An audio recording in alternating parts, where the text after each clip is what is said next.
Bismillahirrahmanirrahim. Assalamualaikum warahmatullahi wabarakatuh. Asyhadu an la ilaha illallah, asyhadu anna Muhammad Rasulullah. Allahumma sholli ala sayyidina Muhammad wa ala ali sayyidina Muhammad. Kama sholaita ala sayyidina Ibrahim wa ala ali sayyidina Ibrahim bil alamina innaka Hamidum Majid. Sebelumnya kita panjatkan dahulu doa kepada Gusti Allah ingkang Maha Agung untuk saudara kita yang telah memberikan sholawatnya lewat infak dakwah kepada channel dakwah ini. Semoga sholawat itu menjadi catatan langit amal soleh bagi mereka dan keluarganya kelak. Dan semoga juga Gusti Allah insya Allah akan membalasnya dengan balasan yang lebih baik lagi. Terima kasih itu kita haturkan, doa itu kita haturkan ya. Ya lewat beliau-beliaunya itulah yang secara rezeki dilebihkan oleh Gusti Allah ingkang Maha Agung menjadi agnia ya, menyisihkan sebagian rezekinya untuk memberikan sholawat kepada channel dakwah ini sehingga itu bisa hadir dalam ruang-ruang diskusi kalian semuanya. Berikutnya untuk seluruh viewer terkasihku ya, matur numbah nuwun atas apresiasinya, anti skip, anti download, dan yang berkenan silahkan di-share link-link kajian dari channel dakwah ini dan semoga itu juga menjadi catatan langit bahwa kau telah mengambil peran dalam syiar dakwah Islam. Dan tidak lupa juga atas kebaikan doa-doanya. Aku baca bagus-bagus. Matur numbah nuwun, terima kasih ya. Dan semoga kebaikan doamu juga tersurahkan untukmu juga. Amin amin ya rabbal alamin. Oke, mampir ngombe kali ini supaya lancar ngombe sih aku. Mampir ngombe sih. Bismillahirrahmanirrahim.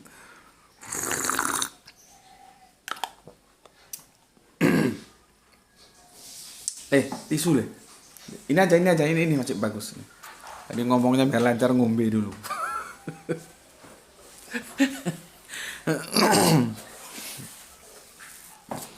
Masih sekitar gonjang-ganjing ya.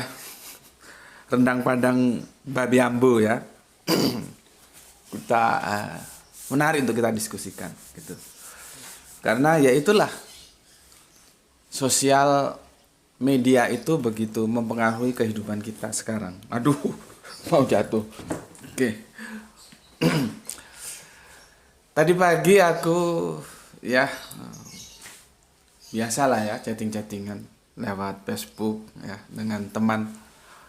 Beliaunya ini doktor dosen dari salah satu sekolah teologi di Solo Tigo ya. Kami berteman baik, berteman akrab ya. Dia ngunggah tentang berita yang menggelitik seorang pakar. Itu di unggahan Facebooknya disebut pakar. Kalau menurut kalian apa sebetulnya terminologi pakar itu? Ya. Kalau menurut aku sih itu harus dipertanyakan dahulu. Yang ngasih gelar pakar itu siapa? Dan apakah dia memang sudah cukup pakar dalam hal kuliner? Gitu. Karena pakar itu kan seharusnya tidak masuk dalam tataran teoritis saja. Dia harus praktis. Ya. Seperti yang bisa kita sebut contohlah satu nama ya, semoga Allah selalu merahmatinya ya, Bapak Wardoyo ya, yang sholawatnya terhadap dakwah Islam juga ya bagus untuk kita tiru ya, kita contoh, bukan hanya sekedar ditiru tapi dicontoh. Kalau sekedar ditiru aja tapi tidak dicontoh ya repot nanti ya. Beliaunya sebagai owner dari rumah makan Wong Solo, itu baru bisa disebut pakar. Karena dia tidak berbicara dalam domain teoritis, tapi sudah menjadi praktisi. Gitu. Itu bisa pakar.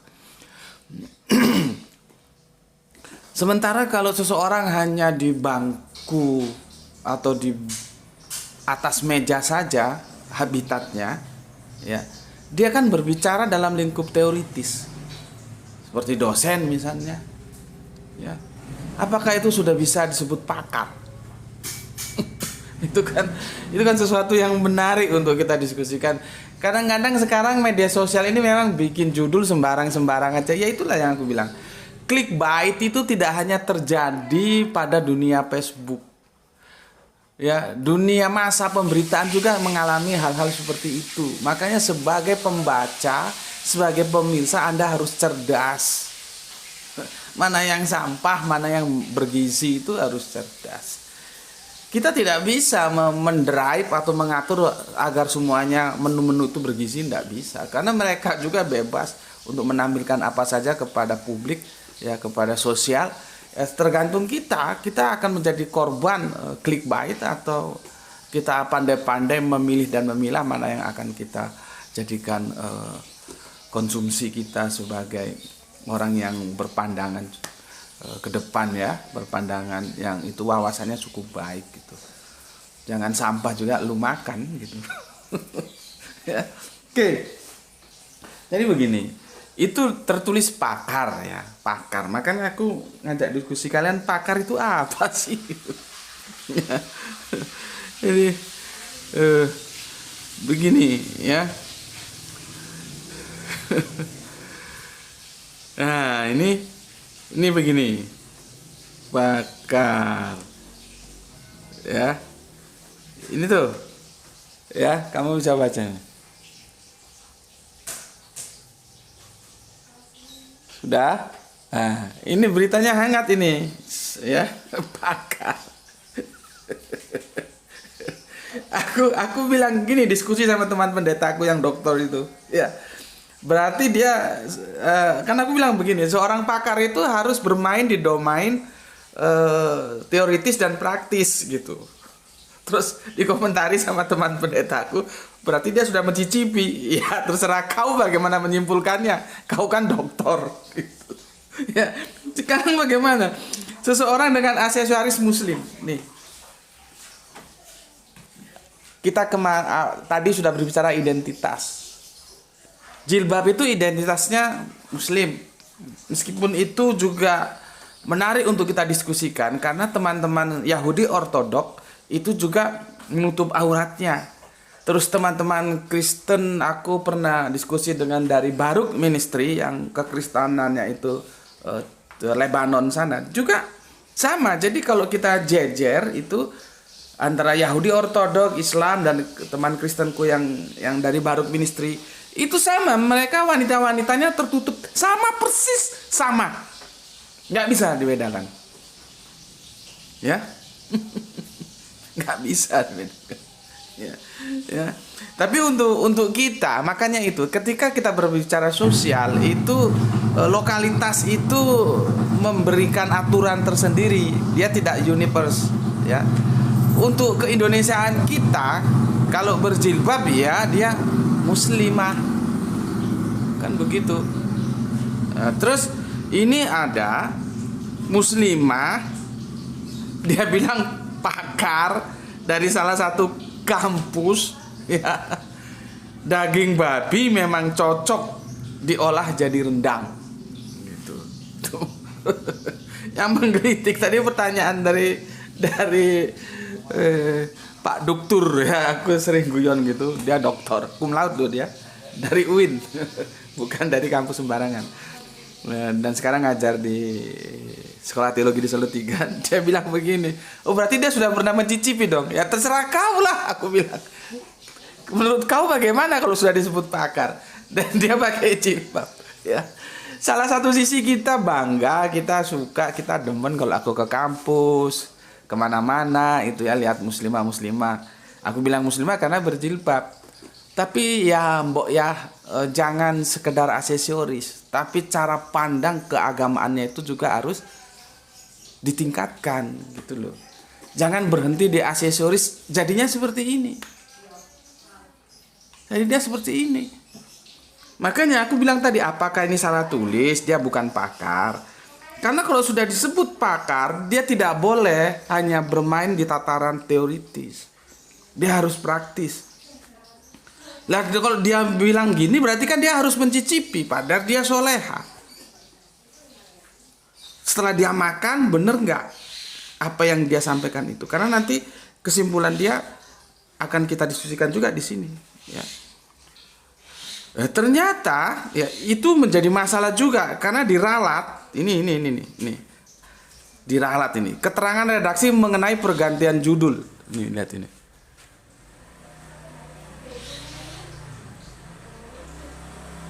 Ya, aku bacakan. Ini kalian bisa klik di kumparan.com ya. Keterangan redaksi mengenai pergantian judul. Setelah artikel ini terbit, narasumber mengajukan diskusi bersama redaksi mengenai judul artikel. Kami bersepakat untuk mengubah judul sebelumnya untuk menghindari salah baca terkait keseluruhan isi artikel. Redaksi mohon maaf untuk keputusan mengubah judul yang barangkali mengganggu pengalaman membaca artikel ini. Maaf dan terima kasih.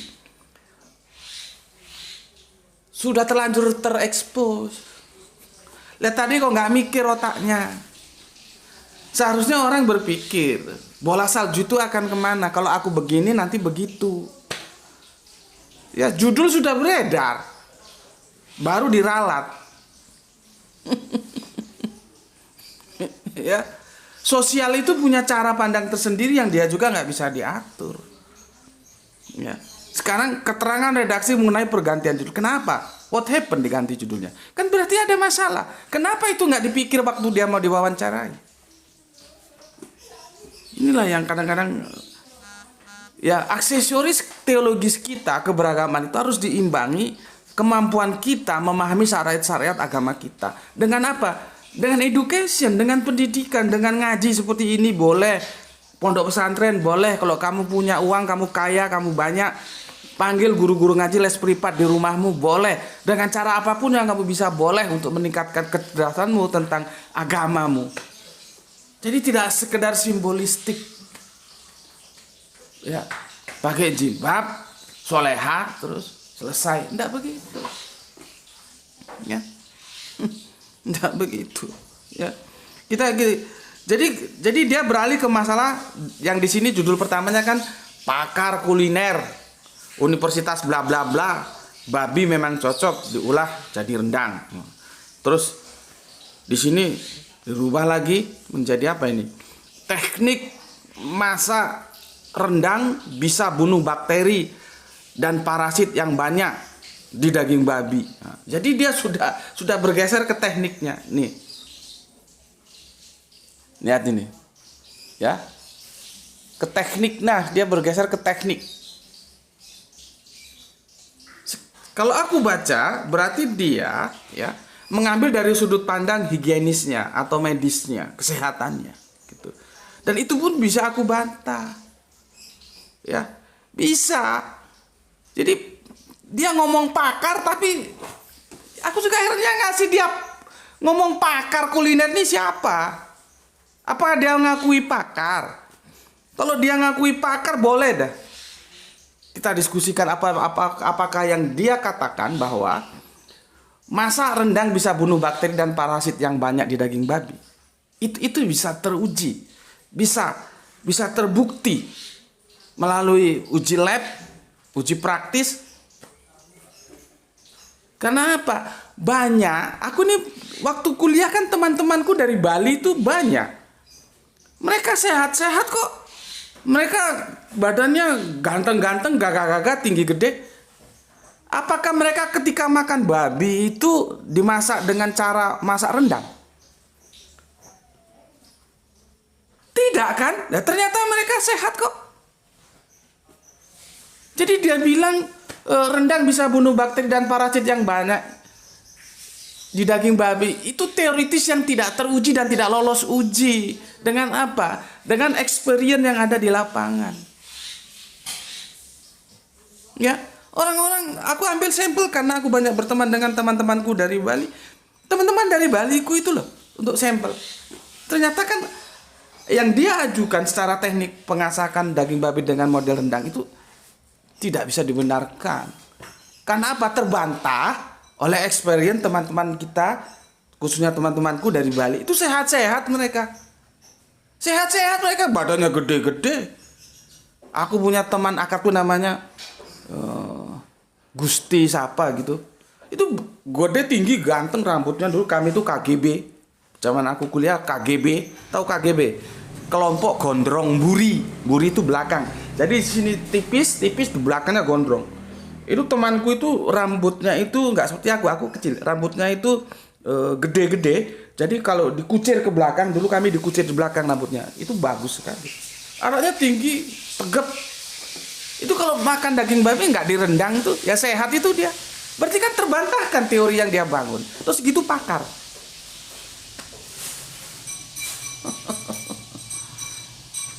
Nggak bisa gitu. Dalam agama itu ada namanya ketundukan. Taat. Itu nggak bisa didiskusikan ya. Memang aturannya begitu. Contohnya aku sudah bilang. Kamu cari ulama sekelas apapun ketika ditanya kenapa sholat maghrib itu 3 rakaat itu kenapa? Itu nggak ada yang bisa jawab itu. Nggak ada yang bisa jawab. Karena apa? Ya sudah aturannya begitu, kita taat saja. Itu otoritas Allah sudah. Kenapa subuh itu kok 2 rakaat? Ya dibikin subuh itu 4 rakaat, nanti duhurnya karena sibuk bisnis, appointment, perjanjian, negosiasi ini dibikin 2 rakaat saja. Ulama kelas ecek-ecek sampai kelas nomor wahid lah kamu tanya. Kenapa ya Pak ulama? Kalau sholat subuh itu kok 2 rakaat, ya dilukir, digenti, duhurnya saja yang 2 rakaat, nanti subuhnya 4 rakaat, nggak apa-apalah karena duhur kita sibuk gitu. Itu nggak ada yang bisa jawab. Ya. Begitu juga babi. Apakah babi itu, aku pernah ngobrol sama teman-teman ya. Apakah ketika babi itu segala kuman-kumannya bisa dibersihkan? Taruhlah teori yang dia bangun oleh orang yang ngakunya pakar ini. Taruhlah benar ya, tapi kan nggak benar. Taruhlah benar. Apakah ketika ya babi itu kuman-kumannya bisa dibersihkan dan 100% dia higienis untuk dikonsumsi secara medis, terus menjadi halal? Kan enggak juga. Karena itu ketaatan. Allah bilang haram ya haram. Sejak era Yahudi Musa dilanjutkan oleh Kanjeng Nabi Isa bahwa hukum Taurat itu 1 iota pun tidak boleh hilang. Maka Yahudi Nasrani, aku bilang Yahudi Nasrani loh ya, bukan Kristen. Yahudi Nasrani Islam ini sebagai Abrahamic faith itu tetap mengharamkan yang namanya babi. Kalau masalah babi mengalami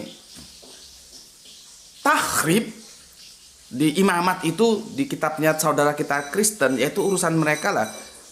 Di mana terjemahannya itu berubah menjadi babi hutan, sehingga babi lain itu boleh saja dikonsumsi. Itu hal lain, itu mereka punya, ya terserah saja, kita hormati saja. Tapi Abrahamic faith itu jelas makan tuh diatur. Ada halal, ada haram. Itu sudah aturan Allah. Babi itu ya haram. Maupun secara medis dia bisa dihilangkan penyakit, tetap aja haram. Gitu. Tetap aja. Ini perlu wawasan. Perlu wawasan. Jadi kalau ngomong gitu jangan sembarangan. Apalagi ngomong di publik. Ya, dia kan ternyata kan ada ketidaktenangan jiwanya. Dia minta diskusi dengan redaksinya supaya judulnya dirubah. Itu wujud ketidaktenangan. Ada sesuatu yang ada salah. Tapi kok kenapa awalnya kok enggak dipikirkan dahulu? Kalau aku ngomong begini, bola saljunya kemana? Gitu loh. Ya. Jadi secara teknis pun dia bermasalah. Pernah satu kali begini, almarhum Pak Maksum, beliaunya tinggal di, aslinya orang Jawa Tengah, Pekalongan atau Brebes gitu, tapi tinggal di Bangil Batu, tidak terlalu jauh. Beliau mendapat tugas tiap hari apa tuh aku lupa. Beliau datang ke tempat kami dan beliau spesialisnya fikih. Spesialisnya fikih beliau. Aku belajar fikih ke beliau. Ya, ke Pak Maksum, semoga Allah merahmati dalam tidur panjangnya. Jadi okem-okem gini juga gue belajar fikih. Gitu loh. Supaya nggak goblok gitu loh. Jadi gini, Pak Maksum itu ya tahulah mahasiswa kan. Ngajar mahasiswa. Pada waktu itu malah lagi rame-ramenya cloning. Mahasiswanya tanya, "Pak, kalau anjing itu kita bisa cloning menjadi kambing, apakah itu lalu halal untuk kita makan?" Gitu. Karena pertanyaan yang menggelitik. Bismillahirrahmanirrahim. Pak Masum ini orang yang cukup brilian bicara fikih. Aku berguru kepada beliau. Ya, memang spesialis dia, keahliannya di fikih. Maka Pak Masum, ya aku lihat dia sambil guyon jawabnya gitu. Ya, dia pikir juga ini anak-anak tanya aneh-aneh. Mungkin begitu. Tapi nggak marah orangnya. Cuma dia jawab dengan senyum. Males lah ngurusi anjing. Ikan tahu sama tempe masih enak gitu. Dan semua mahasiswa tertawa. Ya, jadi kita harus tahu syariat. Mau di bagaimanapun, kalau haram ya haram, kalau halal ya halal. Ya, kalaupun kita mengatakan, oh babi ada cacing pita, ada ini, ada itu, sejak kecil aku sudah dengar. Itu kan hikmah. Hikmah. Ya, sisi lain outsider yang bisa kita gali gitu. Tetapi apakah misalkan ada sebuah penemuan saintifik ya dalam bidang kesehatan, kedokteran, sehingga itu bisa dinolkan, terus tiba-tiba babi menjadi halal? Kan ya enggak. Yang aku bilang tadi ketundukan, kalau sudah haram ya haram. Gitu loh. Nah ini ada ngaku pakar. Dia bilang kalau dimasak, direndang, ya kuman-kumannya segala macamnya, tetek bengeknya gitulah ya. Bisa di apa ya? Diantisipasi lah gitu ya. Ternyata terbantah kan. Kecuali kalau orang makan babi terus pada bengek semua, pada mampus, pada koid, pada sakit. Itu baru bisa kita terima argumentasi akademis yang dia sampaikan. Orang buktinya orang makan babi tanpa direndang juga sehat-sehat kok. Jadi itulah yang aku bilang ya. Salah satu sisi secara aksesoris kita seneng lewat di jalan-jalan ya, soleha-soleha pakai jilbab, tapi mbok ya ditingkatkan otaknya itu diisi dengan pengetahuan agama. Jangan berhenti di aksesoris. Gitu loh. Masalahnya akan jadi seperti ini. Ya. Kalau dia sudah paham fikih, dia tidak akan bicara begini, tidak akan. Karena ada implikasi-implikasi lain yang itu akan bergulir. Ini kan secara tampilan orang sebut ya agamanya ya Islam, orang pakai seperti ini. Untuk konteks keindonesiaan kita. Kecuali dia kalau di negara barat tengah sana. Karena yang pakai jilbab bukan hanya orang Islam. Yahudi pakai, Kristen yang aku bilang tadi dari Lebanon juga pakai. Tapi kan aku bilang lagi bahwa konteks sosial itu dibaca menurut habitat sosialnya. Kalau di negeri kita yang namanya begini, orang tutup mata tutup telinga ya sudah. Islam, soleha. Terus dia bicara tentang babi sembarangan. Itu yang aku kadang-kadang ya ini sekedar pengingat untuk kita semua. Hati-hati membaca informasi-informasi di media sosial ya. Karena apa? Semuanya tidak gizi. Ada sampah juga di sana. Jadi dipilah dulu antara sampah dan gizi ya. Itu dulu penjelasan dari aku ya. Anda suka silakan like, Anda tidak suka silakan dislike dan cari channel lain yang Anda sukai. Untuk saudara-saudaraku semuanya, aku doakan dan tolong doakan aku juga semoga kita mendapatkan rezeki yang barokah dan kesehatan yang prima, sehingga kita bisa melanjutkan kajian-kajian kita sebagaimana waktu-waktu yang lalu. Sampai di sini dulu. Bismillahirrahmanirrahim. Alhamdulillahirabbil alamin.